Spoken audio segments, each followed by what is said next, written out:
otra semana. Puede ser lunes, martes o miércoles. Y el contenido del examen es unidad 3 y la unidad 4 que hasta, ¿verdad? Entonces ustedes me dicen lunes, martes o miércoles. Parece que es exámenes, entonces ustedes vean qué día les conviene más, ¿sí?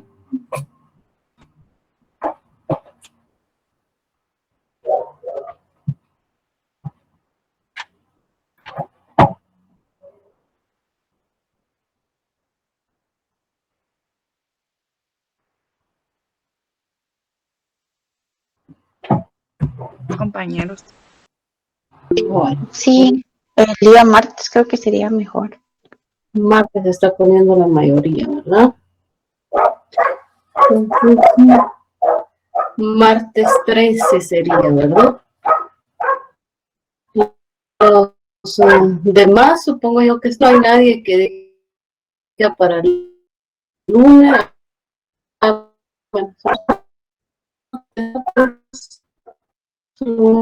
persona, entonces vamos a quedar entonces para el día martes 13. ¿Sí? Segundo, el examen va a estar disponible para los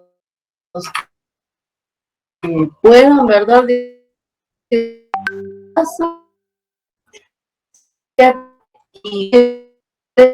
7 a 8.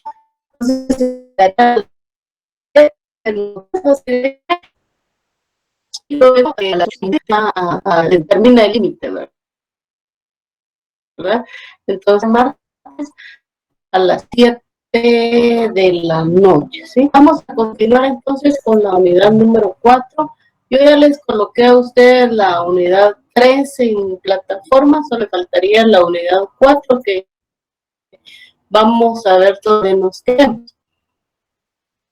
¿Sí? El día de ayer empezamos la unidad 4 que corresponde básicamente a lo que es la variabilidad y el cambio climático. Y hablábamos de que es diferente. Cuando nos referimos a variabilidad climática y a cambio climático, muchas veces o muchos autores dicen de que la variabilidad climática es igual al cambio climático y es así. La diferencia es el tiempo de medición, ¿verdad? De tal forma que la variabilidad climática nosotros la podemos ver en meses, en años o en un promedio de 30 años. Eso es variabilidad climática. Mientras que el cambio climático pues ya se ve después de 3 décadas, ¿verdad? Después de 30 años ya lo podemos ver. Y luego pues les había presentado yo esta imagen en donde se ve cómo había sido en este caso el comportamiento de la temperatura en lo que corresponde al hemisferio norte y que más o menos de los años 1400 hasta 1800 se mantiene, en 1700 y algo ya empieza a subir, ¿verdad? Eso es derivado de lo que es la revolución industrial. ¿Sí? ¿Por qué? Porque ahí ya se empezaron a utilizar las máquinas de vapor,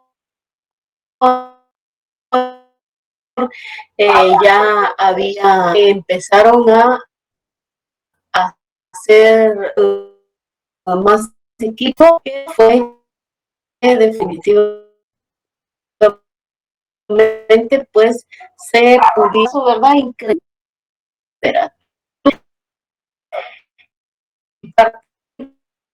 Nosotros vamos a ver de qué climático pues está afectado. Ya vimos todos los de lo que corresponde a los océanos, corresponde también la parte de la litosfera, todos los componentes de ese sistema climático pues se van a ver afectados y uno de ellos es ese cambio hidrológico que nosotros ya vimos. ¿Por qué? Porque en este caso se va a incrementar lo que es la evaporación en los océanos, ¿verdad? Si se aumenta la evaporación, alguien podrá decir, qué bueno que se aumente la evaporación, porque eso va a generar de que se den más precipitaciones, se formen nubes, y después de las nubes pues puede haber precipitación. Pero también es un proceso, por decirlo así, de dos filos.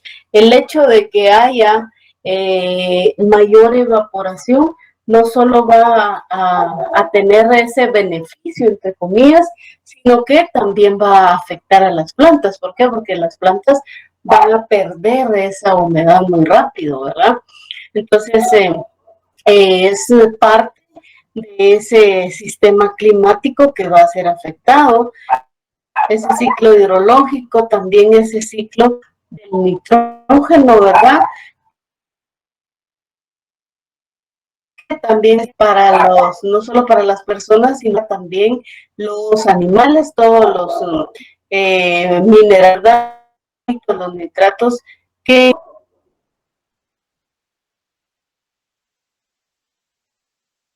pues son consumidos por las plantas, también se van a ver afectados. Igual el ciclo de hoy, ¿verdad? Incrementar la temperatura,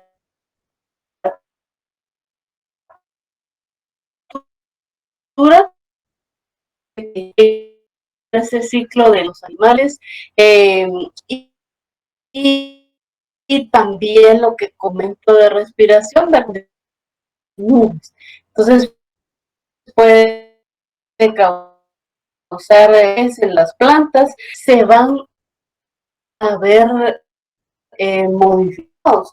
Y de hecho, pues ya los cuales hace que hayan variaciones significativas en lo que son los solos, por ejemplo, ¿verdad? Entonces dicen, una temperatura media de 2 o 3 grados podría originar transformaciones importantes y rápidas en el clima y afectar a la Tierra y sobre todo nuestro sistema de vida, ¿sí? Entonces eso es el cambio climático, que está muy relacionado con lo que es ese efecto invernadero. Sí, ya hemos hablado un poco del efecto invernadero, pero haciendo una comparación, vamos a suponer de que es prácticamente funciona como un invernadero que uno construye, ¿verdad? Teniendo en cuenta de que todo lo que está dentro de ese invernadero, pues es la superficie terrestre. Y luego esto, pues es la capa de la atmósfera, ¿verdad? Con toda la composición de las capas que tiene. Y aquí pues se tienen, en este caso, temperaturas, se trata de regular en este caso todos los procesos, ¿verdad? Y es así como funciona. Pero el objetivo aquí de mucha relevancia es ver en este caso cómo funciona ese aumento de la temperatura, ¿sí? A raíz de nosotros tener actividades que vayan aumentando esa temperatura, pues ustedes se recordarán, hay gases que no logran salir de la atmósfera. Y lo que hace eso es de que están zigzagueando, por decirlo así, de la atmósfera hacia la superficie terrestre, y así se mantienen, y lo que hacen es generar ese incremento de temperatura, ¿sí? Entonces, cuando hablamos de efecto invernadero, estamos hablando de ese aumento de temperatura del planeta, ¿sí? Y que esta pues es definitivamente generada por gases, ¿sí? Gases que en un mayor porcentaje lo producimos nosotros los hombres, ¿verdad? Esos gases lo que hacen es absorber esa radiación infrarroja y hace también, ¿verdad?, que en todo lo que es la superficie de la Tierra, esos rayos solares entren de manera más fácil, ¿sí? Entren, y después, como entran con una longitud de onda corta, ¿se recuerdan ustedes la longitud del Sol? Y después ya no puedan salir al exterior, ¿verdad? Al espacio. Entonces se mantiene en este caso, ¿verdad? Ese procedimiento. Vienen aquí radiaciones de diferentes longitudes y entran a la atmósfera y lo que hacen es generar, en este caso, esa interacción en la cual pues, algunos de estos rayos que ingresan, ya vimos que unos se dispersan, unos llegan a la superficie, otros son reflejados. Parte de esos que son reflejados, pues no pueden salir de lo que es la atmósfera y se mantienen, ¿verdad? Aquí moviéndose en la superficie de la Tierra e incrementa la temperatura, ¿verdad? Entonces aquí tenemos cómo se da ese proceso que está muy relacionado con ese efecto invernadero y definitivamente pues eso es lo que causa en este caso esa variabilidad climática, ¿verdad? Entonces ahí está la imagen y luego pues tenemos esos gases de efecto invernadero, ¿sí? Algunas veces ustedes los van a encontrar como GEI, está referido a que son gases de efecto invernadero y forman parte de la atmósfera natural. O sea, esos gases ya están. Si ustedes se recordarán cuando vimos la historia de la atmósfera, ya existía, por ejemplo, el metano, ya existía lo que es el vapor de agua, que son parte de esos gases de efecto invernadero, ¿verdad? Y entonces, ¿por qué antes no causaron o no generaron en este caso el mismo daño que ahora generan? Fácil, ¿por qué? Porque ahora ya no están en la misma cantidad, en la misma concentración, ¿sí? Ahora nosotros, a raíz de las actividades, hemos incrementado la producción de esos gases de efecto invernadero, ¿verdad? Entonces, ¿qué es en sí un gas efecto invernadero? Es un gas atmosférico que absorbe y también emite radiación dentro de un espacio del rango infrarrojo, ¿sí? Entonces, regularmente estas partículas, ¿verdad? Absorben esas radiaciones infrarrojas y también las emite. Solo que hay unas que no salen de la atmósfera y esas son las que se mantienen dentro de ella, ¿verdad? Aquí tenemos el vapor de agua, el CO2, el metano, el óxido nitroso, los clorofluorocarbonados, el ozono y el hexafluoruro de azufre, ¿verdad? Algunos se encuentran en cantidades muy pequeñas y otros como el vapor de agua, que se considera que es el gas efecto invernadero que tiene una mayor concentración en la atmósfera, ¿sí?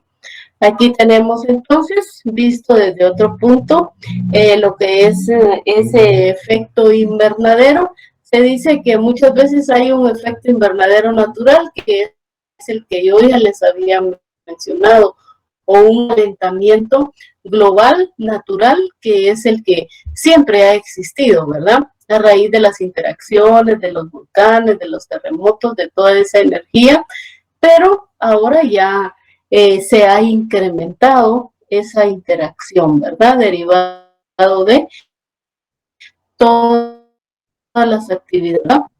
Eh, Luego tenemos aquí cuál es la diferencia entre el efecto invernadero y el calentamiento global. Cuando hablamos de efecto invernadero, les mencionaba, la Tierra tiene un proceso de calentamiento natural. ¿Existen gases? ¿Han existido? Sí han existido, ¿sí? Pero se ha mantenido en equilibrio, por decirlo así. Es parte de lo que tiene que pasar, porque si no hubiese un efecto invernadero natural, la temperatura de la superficie terrestre sería muy, muy pequeña, ¿verdad? Y luego pues ya está lo que es ese calentamiento global, que es en este caso el incremento de la temperatura promedio de la atmósfera, derivado de ¿qué? De la emisión de los gases efecto invernadero, ¿sí?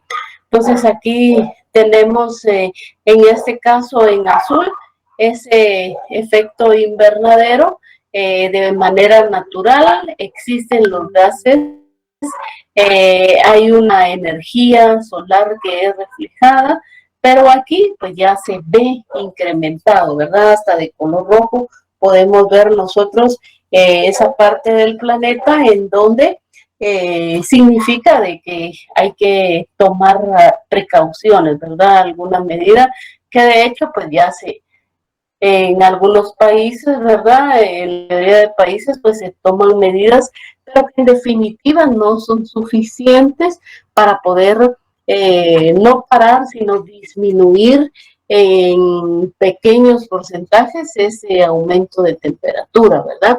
¿Por qué? Porque con la llegada de lo que es la tecnología, nosotros cada vez vamos siendo como que, por decirlo así, más adictos a la tecnología y parte de eso forma, en este caso, elementos que van a hacer que esa temperatura se incremente, ¿sí?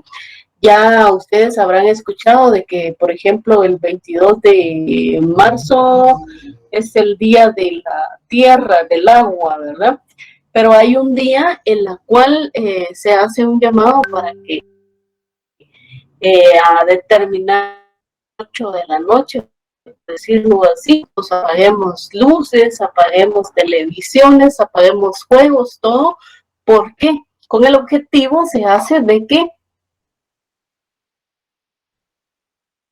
haya no hay un solo en donde no haya actividad humana. ¿Por qué? Derivado de los diferentes horarios, ¿verdad? Si nosotros aquí estamos durmiendo, pero en otra parte del planeta ya están trabajando y están generando y están interactuando, entonces no hay un solo minuto en la Tierra en la cual pues ella descanse y derivado de eso pues se hace esta actividad, pero no se tienen resultados, pero no tan significativos, ¿verdad? ¿Por qué? Porque cuando a uno le dicen, mire, tiene que apagar todo, uno o muchas veces se le olvida o muchas veces no le importa, ¿verdad? Entonces, son parte de las actividades de mitigación, por decirlo así, que se pueden hacer, ¿verdad? Ahorrar energía. Y aquí tenemos otro ejemplo, ¿verdad? En este caso, ese incremento de las temperaturas no solamente va a afectar en lo que corresponde al ciclo hidrológico, el ciclo del nitrógeno o el ciclo del carbono, sino también va a incrementarse, en este caso, los incendios. ¿Por qué? Porque va a haber menos precipitaciones, además, y eso lo que conlleva es de que haya un aumento de temperatura también en lo que son las áreas, la masa forestal, pues ha tenido un tiempo considerable en el cual pues no ha llovido, pues es más factible que se pueda dar en este caso esos incendios forestales, ¿verdad? Luego tenemos aquí ese efecto invernadero. ¿Se recuerdan ustedes? La temperatura de la superficie terrestre en promedio es de 15 a 18 grados. Si la atmósfera no existiera, pues ustedes ya han visto el caso de, por ejemplo, otros planetas en los cuales las temperaturas son muy bajas, ¿verdad? Nosotros tenemos en este caso esas temperaturas porque esa radiación nos llega, ¿verdad? Del sol. Y en este caso, pues el sol emite esas diferentes tipos de radiaciones y que pues definitivamente a nosotros forma parte de esa energía. Veíamos que era el 99.99 de energía que viene del sol, que es con la que nosotros trabajamos en la Tierra, que es la que utilizamos, ¿verdad? Entonces eso es prácticamente ese efecto invernadero. tienen algunas previsiones para el futuro.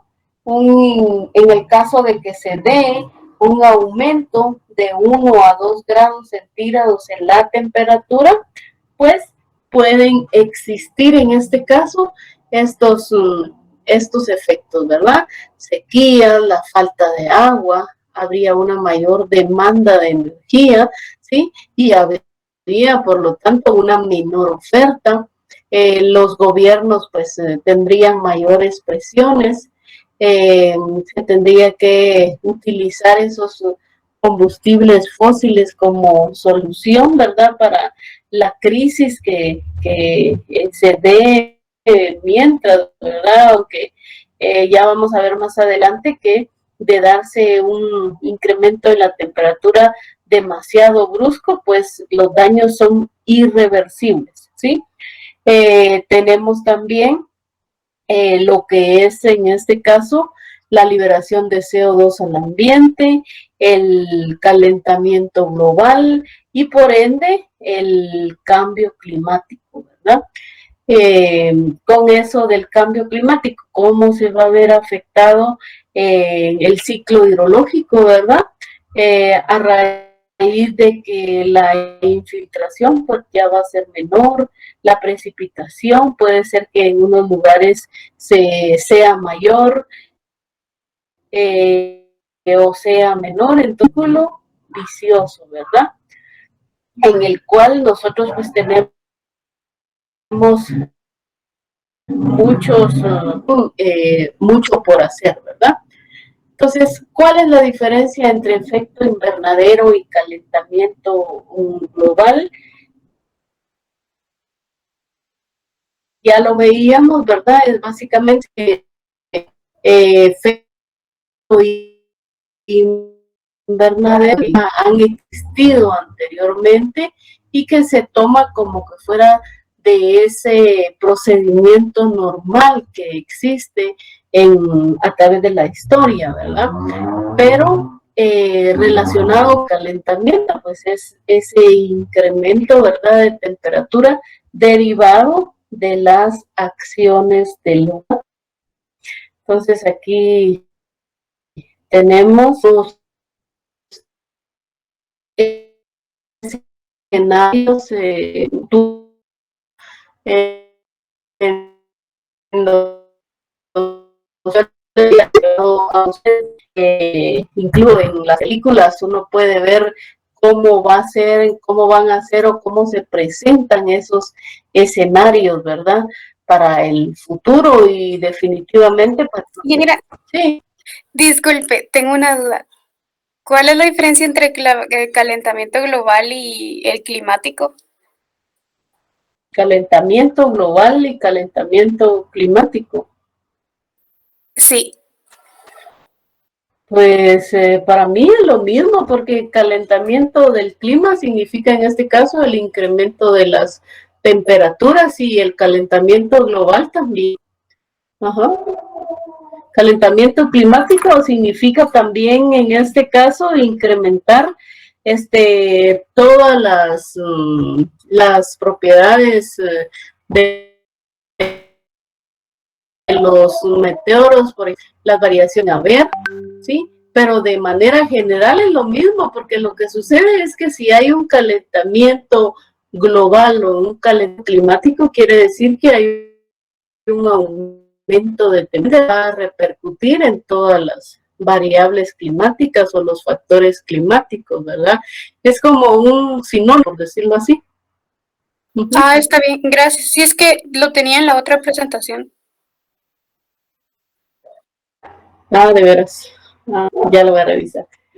Bueno, entonces, son los escenarios, ¿verdad? Y como yo les he mencionado, les decía de sin irnos muy lejos, uno puede decir, bueno, sí, es probable que lleguemos así. Nosotros, o por lo menos yo definitivamente, pues ya no lo voy a ver, ¿verdad?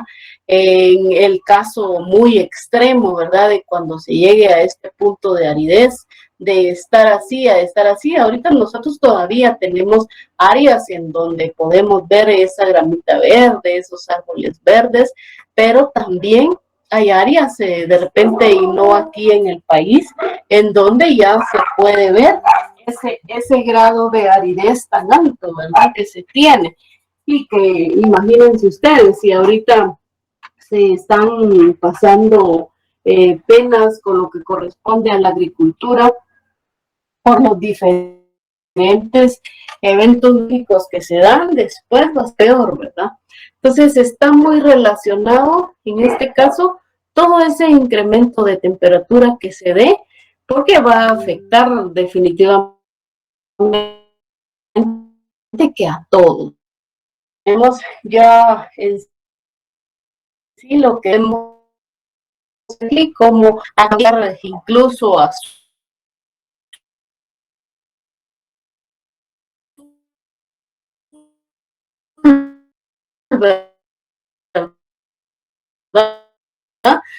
¿sí? Ni agua, ¿verdad?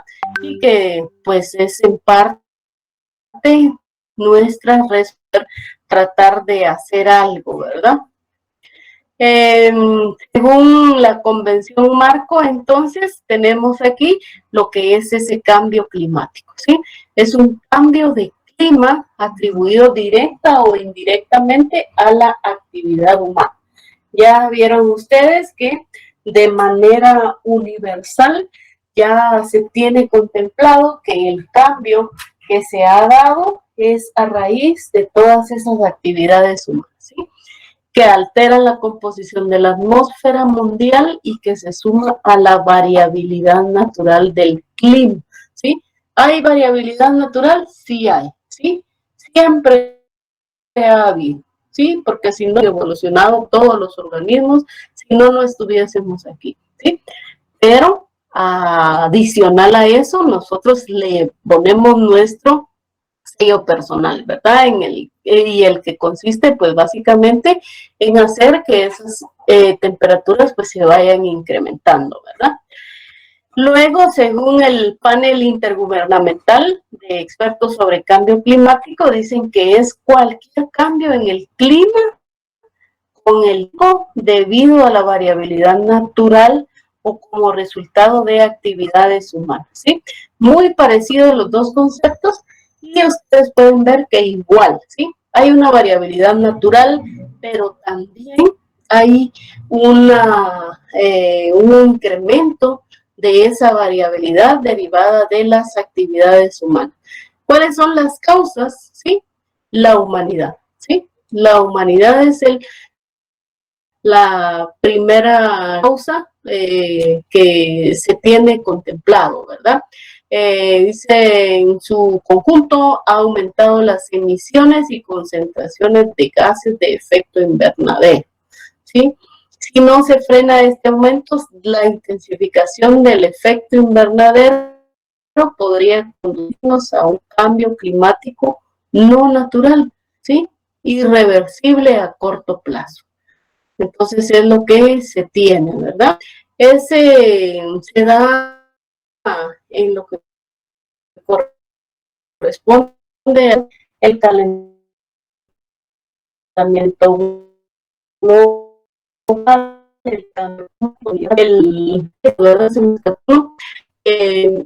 lo que es un proceso en el cual, ¿sí? Se tienen contemplados, por decir, concentraciones de CO2, de nitrógeno, etcétera, el espesor de las capas de la atmósfera, pero con ese desequilibrio lo que hace es de que se pierda, ¿sí? Se pierda ese equilibrio que se mantiene, ¿verdad?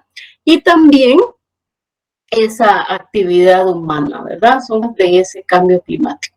Aquí tenemos cómo ha sido desde el año 1000 hasta el 2000 el comportamiento de la atmósfera, ¿verdad? De los diferentes elementos, el CO2, el óxido nitroso, el metano, ¿sí? Los aerosoles de sulfato. Ustedes pueden ver que en todos, en los 4 que nosotros podamos ver aquí, ese incremento se mantiene, por decirlo así, en equilibrio, ¿sí? Hay subidas, hay bajadas, pero son no significativas. Pero ya con lo que corresponde a la revolución industrial, más o menos 1700, 1800, se empiezan a disparar todos esos niveles, ¿sí? El CO2, el óxido nitroso, los sulfatos, vean ustedes, 1800, aquí en 1800, a mediados ya empiezan 1900 a dispararse, ¿verdad? Y es igual en todos. Entonces, como conclusión, uno puede decir, sí, definitivamente, pues, lo que corresponde a la electricidad, pues, vino a generar ese incremento de la temperatura, ¿verdad? Tenemos 4 revoluciones industriales, por decirlo así, más o menos la primera en 1700, cuando se inventaron las máquinas de vapor, ¿verdad? Ustedes vieron que desde ahí ya empieza a incrementarse lo que es la temperatura.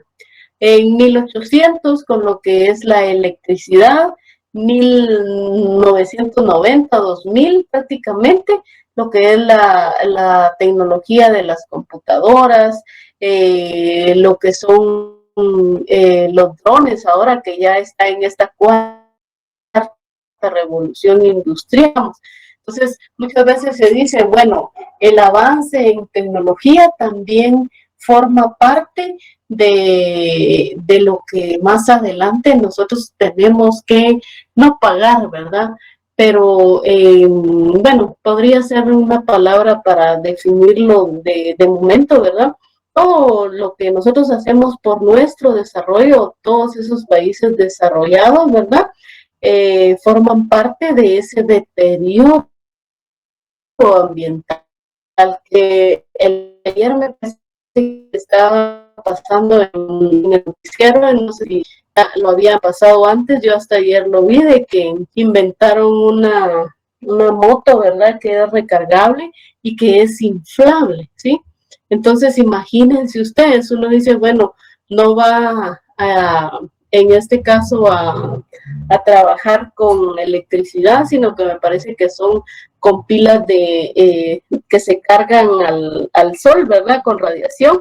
Igual, entonces vienen a generar una contaminación. Puede ser que en un grado menor, pero igual. Todo lo que se construye, en este caso, todo lo que está relacionado con tecnología, la mayoría, sí, en un gran porcentaje, va a contribuir a ese incremento. ¿Por qué? Porque ¿qué pasa con todos los procedimientos que se hicieron para poder construir esas máquinas, ¿sí? Entonces se tuvo que utilizar energía que definitivamente pues viene a mermar en este caso, ¿verdad?, las condiciones de algún elemento con el cual se trabaja, ¿verdad? Esos contaminantes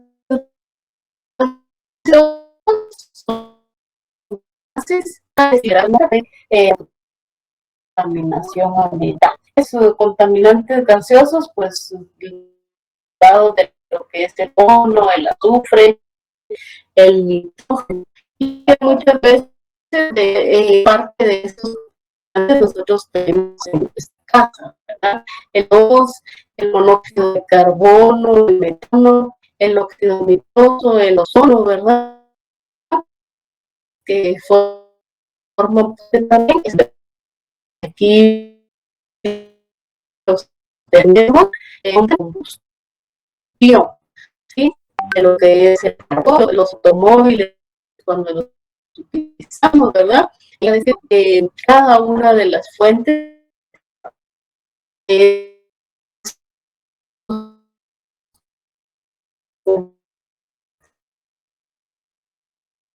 y se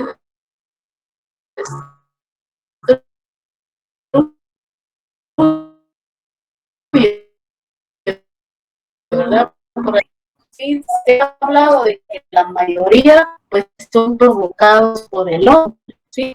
Pero tenemos en este caso procesos internos y procesos externos, ¿sí? Cuando hablamos de forzamientos, estamos hablando de que hay una variación en un parámetro que va a alterar esa respuesta del sistema. Y dentro de esos atmósfera, que está en rojo, al igual que los efectos antrópicos. ¿Por qué? Porque forman parte, en este caso, de las actividades que nosotros podemos hacer para que haya o para que exista esa variación, ¿verdad? Luego también lo que es la deriva continental y las corrientes oceánicas que pueden hacer que hayan variaciones en el sistema climático, ¿sí? ¿Cómo así las corrientes oceánicas? Sí, a través de los movimientos que se van dando alrededor de todos los océanos. Hay aguas que tienen mayores y menores densidades, hay aguas que tienen mayor salinidad, menor salinidad, ¿verdad? Y también lo que corresponde al campo magnético terrestre. Eso constituye todos esos forzamientos internos. Y los forzamientos externos, pues son aquellos que definitivamente nosotros no podemos, en este caso, ¿verdad? No forman parte de lo que nosotros podemos manejar. Por ejemplo, esas variaciones solares, las variaciones orbitales, los impactos de meteoritos. Nosotros no podemos, en este caso, detener un meteorito, aunque en las películas muchas veces se puede, ¿verdad? Pero ahí se puede hacer de todo. Y dentro de estas variaciones orbitales está lo que se conoce como la teoría de Milankovitch, ¿sí? Esa teoría de Milankovitch está basado en lo que es la excentricidad de la Tierra, en la oblicuidad del elongado es, y sobre todo en la precesión, el movimiento de precesión. Cuando hablamos de la teoría de Milankovitch, estamos hablando de que es un modelo matemático, ¿sí? Que en este caso va a calcular a través de las diferencias latitudinales, insolación, ¿sí? Y también la excentricidad o oblicuidad, y sí, él fue un ingeniero, sí, era sabio, ¿verdad? Y él decía en este caso de que sí había climáticos, pero que no todos estaban relacionados con las personas. Sí que parte de ellas pues debían a la excentricidad, a la oblicuidad y a la precesión, ¿verdad? Entonces sí que ellos pues habían sido también las responsables de esas variaciones glaciales e interglaciales que han habido, ¿verdad? Ya vamos a ver cómo ha cambiado ese porcentaje de hielo en los polos, se ha reducido también, ¿verdad? Entonces esta teoría pues está basada en, primero, la Tierra gira alrededor de, y en este caso pues está relacionado con lo que es la excentricidad, ¿sí? Cuando hablamos de excentricidad estamos hablando de que hay valores extremos cada 100.000 años, imagínense ustedes. Es una teoría que definitivamente pues nosotros ni siquiera la podemos comprobar, ¿verdad? No sé ni cómo él sacó la teoría, al final es una teoría, ¿verdad? Y pues lo que él dice es de que en este caso la excentricidad de la Tierra, se recuerdan ustedes que tiene un punto en donde está más alejado y un punto en donde está más cerca del Sol. Entonces existe en este caso una variación en esa excentricidad. Lo que hace es de que definitivamente derivado de esas variaciones tengan inviernos más intensos o veranos más intensos también, ¿verdad? Entonces eso es derivado a la excentricidad de la Tierra. Esa es la primera de los elementos de la teoría de Milankovitch. Luego está la oblicuidad, ¿sí? Cuando hablamos de oblicuidad, estamos hablando en este caso de la inclinación, ¿sí? Qué tan oblicuo es. Y se cree de que puede haber en este caso cambios en el ángulo ese de inclinación que tiene la Tierra. Se recuerdan que es de 23.5, que no está bien recta, por decirlo así, en la esfera, sino que está inclinado 23.5. Entonces, de que cada 40.000 años dice que hay una pequeña inclinación, ¿verdad? Y que definitivamente pues eso también es lo que produce en este caso variaciones, ¿verdad? Que no va a cambiar la radiación que va a recibir la Tierra, pero sí va a cambiar en este caso la distribución en donde va a caer, ¿verdad? Entonces eso también forma parte de las variaciones climáticas. Y por último, el movimiento de precesión, ¿sí? Que va a tener influencia básicamente en lo que son los solsticios y los equinoccios que se dan a lo largo del año, ¿verdad? Lo que corresponde al afelio y a lo que es el perihelio, ¿verdad? Entonces, esto, según esa teoría, ¿verdad? En la actualidad, pues el solsticio coincide con el afelio en el hemisferio norte. Dentro de 6.000 años, el afelio coincidirá con el equinoccio. Imagínense ustedes, ni siquiera lo vamos a ver nosotros, ¿verdad? Entonces, pero es una teoría, como les digo, ¿verdad? Y pues estos elementos, estos 3 elementos de la teoría de Milankovitch, pues dan lugar a que se pueda decir de que no solamente el hombre es el que causa en este caso esos cambios climáticos a raíz de incrementar la temperatura, sino que también existe responsabilidad por parte de esa ubicuidad, excentricidad y del movimiento de precesión que hay, ¿verdad? Aquí tenemos una imagen nuevamente hasta 1940, ¿sí? Esa temperatura empezó a variar, ¿verdad? Y de ahí de 1980 para arriba, pues no han habido en este caso disminuciones, sino que se han incrementado esos grados centígrados, ¿verdad? Han habido pequeñas disminuciones, pero a lo que tiende es al incremento. Y aquí tenemos algunas emisiones mundiales de lo que es el CO2, Norteamérica, Europa, y ustedes pueden ver que básicamente Asia tiene el mayor no porcentaje, sino que está en millones de toneladas por año, ¿verdad? La mayor cantidad de emisiones mundiales de CO2, seguido por América del Sur y por África. Ya lo vamos a ver en otra gráfica, aquí la pueden ver ustedes. El resto de los países que no están aquí, pues solamente tienen emisiones en conjunto del 24.1. ¿Sí? Nosotros estamos dentro de del resto de países, pero por ejemplo ya destaca lo que es México, ¿verdad?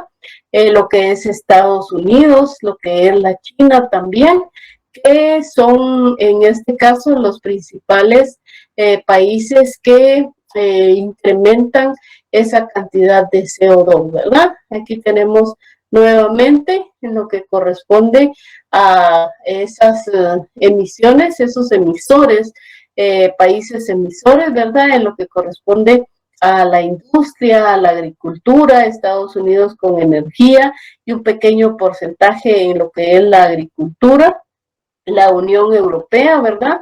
Igual tiene un mayor porcentaje en lo que es la energía, menor porcentaje en lo que es agricultura, y así vamos viendo nosotros cómo es el comportamiento, ¿verdad? Y cuáles son en este caso los países que más contaminación generan, ¿verdad? Aquí tenemos otro punto de vista. Aquí esto es del CO2, ¿sí? Y podemos ver de que pues Estados Unidos lleva en este caso, ¿verdad?, la delantera casi que en todas las gráficas. Ese es el comportamiento que se ve. Hay otros países en donde no se pueden quedar afuera, todavía está México aquí. Vean ustedes que aunque no es cercano a 5.5, pero ya está contenido dentro de ese listado, ¿verdad? Aquí tenemos en América Latina, ¿sí? ¿Cuáles son en este caso? México, Brasil, Argentina, Chile, Perú, Ecuador, Bolivia, ¿sí? Emisiones de CO2. Y por último, vamos a ver los CFC, ¿sí? Los clorofluorocarbonados, ¿sí? Estos son derivados de los hidrocarburos y definitivamente, pues, tienen muchas aplicaciones, ¿sí? Lo peligroso de estos CFCs es que pueden persistir en la atmósfera por más de 50 años. Eso es lo delicado, ¿verdad? Si tuvieran un promedio de vida menor, tal vez no se considerarían, pero son considerados porque en este caso tienen una capacidad de vivir de casi que una década, ¿verdad? Y muchas veces son los que nosotros tenemos en la casa, esos clorofluorocarbonados, ¿verdad? Que utilizamos para hacer limpieza, para las llantas, incluso ahorita para lo que es la desinfección, ¿verdad? De superficies, son estos gases que causan esa contaminación también, ¿verdad? ¿Y qué es lo que hacen? Definitivamente contaminar el ambiente. Por eso muchas veces se dice, mire, cuando utilice un desodorante que no sea aerosol, ¿sí? Sino que sea de barra. ¿Por qué? Porque lo que generan es esa contaminación, esos vapores gaseosos que muchas veces se escapan, ¿verdad? Entonces, y uno que ya está mal acostumbrado a utilizar los aerosoles, ¿verdad? Bueno, no sé si tienen alguna duda hasta lo que hemos visto aquí. Aquí nos vamos a quedar, aunque todavía está... Ah, sí, solo esta diapositiva me falta, perdón, para terminar aquí, porque si no, no lo... Esto está relacionado con lo que es, ay Dios, los clorofluorocarbonados que tienen en este caso, que tienen cloro y que también tienen flúor, ¿verdad? Entonces es un ciclo en el cual ustedes van a ver desde ahorita que venga el inicio, ¿verdad? Cómo están esos átomos, ¿sí? Y a través de la radiación, esa radiación separa el cloro de esa molécula. Ese cloro pues se encuentra con una molécula de ozono, destruye el ozono, ¿sí? Y lo que hace es, en este caso, liberar ese átomo de oxígeno, ¿verdad? Y se forma una molécula de oxígeno y luego vuelve otra vez el procedimiento, ¿verdad? Entonces, es así como actúan estas moléculas en la atmósfera, ¿verdad?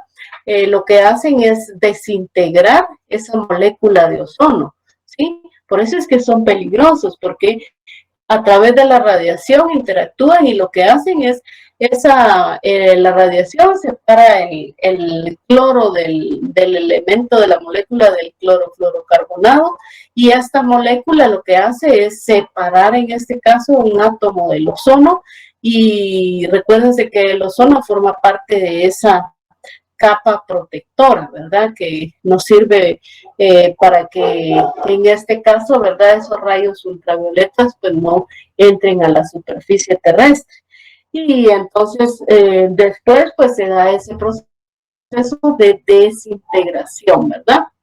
Y probablemente después pues se vuelva a formar una molécula de ozono cuando se encuentre con otro ion de los oxígenos, ¿verdad?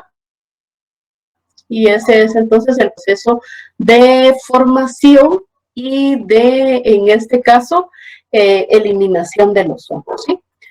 Bueno, hoy sí, no sé si tienen alguna duda con respecto a lo que hemos visto hasta hoy. El examen entraría hasta lo que vimos el día de hoy, ¿sí?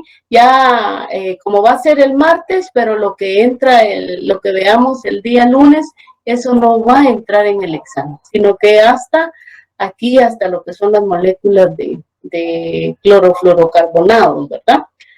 Si no hay dudas, pues yo creo que por aquí nos quedamos. Ahorita les subo yo la presentación y pues deseo que tengan una bonita noche, un buen fin de semana y nos vemos el día lunes. Se me cuidan.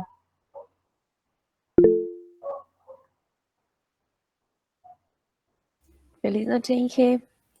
Feliz noche. Feliz noche, ingeniera. Feliz noche, noche. ingeniera. Feliz noche, ingeniera. Adiós. Feliz noche. Gracias, ingeniera. Hola, William.